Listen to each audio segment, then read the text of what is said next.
Namaskar. Namaskar. Welcome to Sara Akash. This is Vijayalakshmi and he's my friend Pitambar. Sara Akash is a reflection of natural harmony of stars and planets. But when the limits are breached, harmony turns into a big bang. Lines exist for a reason. Exactly. Thus far and no further is a cardinal point of realization. That is the true boundary of freedom. Today let's discuss how not to cross the red line. A red line is a Lakshman Rekha. Crossing it is like embracing the danger as it happened to Sita Ma. The consequences are irreversible, too dangerous to recalibrate. Lanka was burned, Kumbhakarna, Indrajit, and Ravan perished. When Arjuna and Duryodhana had gone to seek help for Mahabharata war, Lord Krishna offered a choice: the mighty Narayani Sena or Krishna unarmed. Arjuna chose Krishna unarmed. Yet, when Arjuna hesitated to kill Bhishma out of his love and respect, Lord Krishna was compelled to lift his forefinger, ready to invoke Sudarshan Chakra, because Bhishma must die as he was on the side of Adharma. That was the red line for Arjuna: duty over sentiment. Arjuna stepped in time to perform his dharma. Mahabharat war erupted because Duryodhan crossed multiple red lines of not returning the kingdom to Pandavas, not agreeing to give half of it, even refusing 5 villages, and on the top of it, ordering the arrest of Lord Krishna, the messenger of peace. Crossing red line is a catastrophe beyond repair. It is like entering into the area cordoned off for a bomb blast or explosion. The only consequence beyond the red line is irreparable loss, death, or permanent disability. When Hanuman entered Lanka and penetrated into the most secure fortifications, he crossed a red line, punishable by death. Yet, he transformed the red line into the white line because he was stronger than Ravana and rooted in Dharma. Dharma rakshati rakshitaha. Dharma protects those who protect it. Hanuman was on the side of Dharma. He had gone in search of Sita Ma, who had been wrongfully abducted, causing distress and adharma. For the righteous, the red line ceases to bind. India hitting terrorists hard in their strongholds in Pakistan is not crossing the red line. It is in fact delivering justice. No nation or individual, however powerful, has the right to bully, dominate, or dehumanize others, looking down upon them as expendables. That itself is a true red line. Anyone who challenges must be crushed. The Pakistani terrorists shot dead 26 innocent Hindu tourists asking their religion. They crossed the red line. Indian Defence Forces gave a befitting reply, devastating terrorist bases and killing more than 100 terrorists and destroying 11 air bases of Pakistan.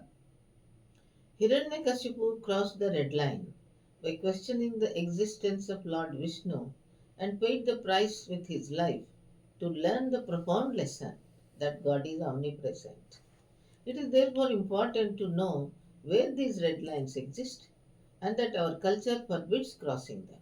Another red line lies where obligation is paramount, but people neglect it at their peril, like looking after parents and grandparents who invest their youth, their pleasure, their priorities, and their hard earned wealth on their children, only to be abandoned at the altar of selfishness, vanity, and pride.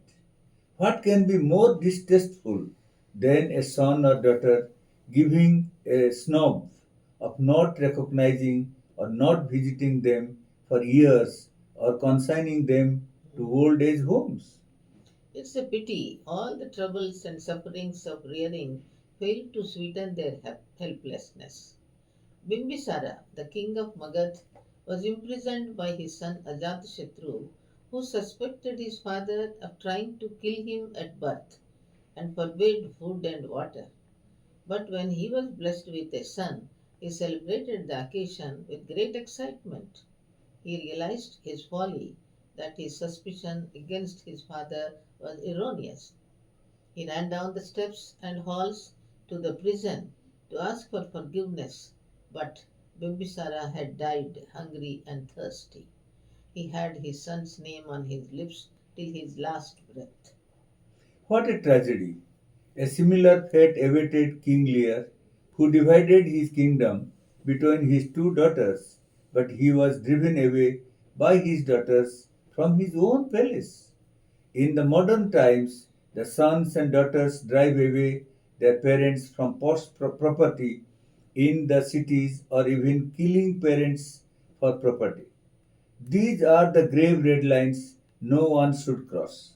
It is burned in our culture. Culture is the shared way of life, including beliefs, values, customs, arts, laws, and behaviors that defines your identity. When you cross red lines, you break values, destroy customs, disobey laws, and erode civilization. There are rogues in the families too. We hear horrifying stories of abuses and cruelties perpetrated by the elderly members on the children. Incest, that is having an unlawful relationship among the members of family, is strictly condemned. The parents should be vigilant and make their children know the principles of growing up and practice the sanctity in relationships. The parents must keep their ears and eyes open to instill discipline, self control, and character.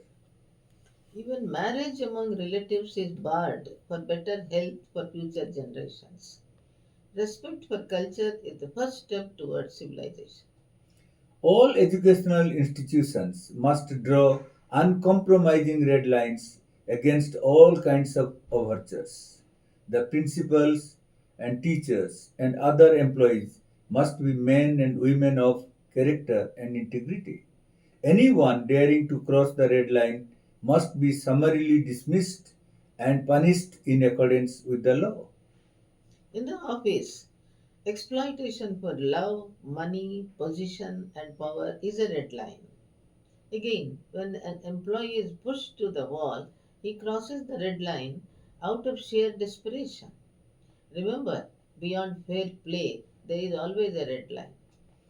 The aberrations in the family, educational institutions, and in the office stand out when injustice is meted out to the innocents. These incidents have led to occasion. It was originally meant to being informed and alert to social prejudice and systemic injustice, but it has taken an extreme form to override the core values of sincerity, loyalty, and love in the name of self identity. It is a social storm that has entered into the family systems and other institutions to question every norm and to destroy the age old beliefs by an extreme form of freedom and identity. It has no place in our society, which has gone through 1,000 years to evolve a system and has stood the test of time. For example, trying to replace children by pet dogs and cats, or questioning the institution of marriage and replacing it by live in relationship has eaten into the very fabric of society. Roads are the signs of civilization, but we see the modesty of women being violated on the streets, in buses, and other public places. This is an unforgivable red line. Modesty and dignity are priceless wealth of a person which should be respected and protected. What do you do to keep your family and people safe from physical and moral invasion from external forces? Awareness, the life skill that can go deep and sift between the right and wrong. Parents have to talk to their children about disguised attempts of the ecosystem to corrupt the family and the society. The teachers must bring it to the notice of the young, enthusiastic minds and discuss the pros and cons and make them aware of the invisible red lines. Interference in the affairs of another country is a gross violation of the fundamental principle of coexistence. This is a red line. The powerful countries recklessly go about regime change in another country because they don't either like the head of the state or they want to humiliate the less powerful. Clearly, it is like crossing the red line. Freedom is the most fundamental right. The nations must have the freedom to take decisions about what they buy and from whom. Forcing a nation to bend is tantamount to crossing the red line. How can the US dictate India not to purchase oil from Russia? India has the sovereign right to purchase oil or defense equipment from whichever country she likes. This is the strategic autonomy. No one has the right to decide what India should do or not do. Be firm with your decision and be prepared to face the challenges. Success can't be snatched away from you. Red lines are drawn to facilitate people to live in peace. This is it for today. We will come back with another idea on Sara Akash. Thank you for being with us. Please like, comment, share, and subscribe. Namaste. Namaste.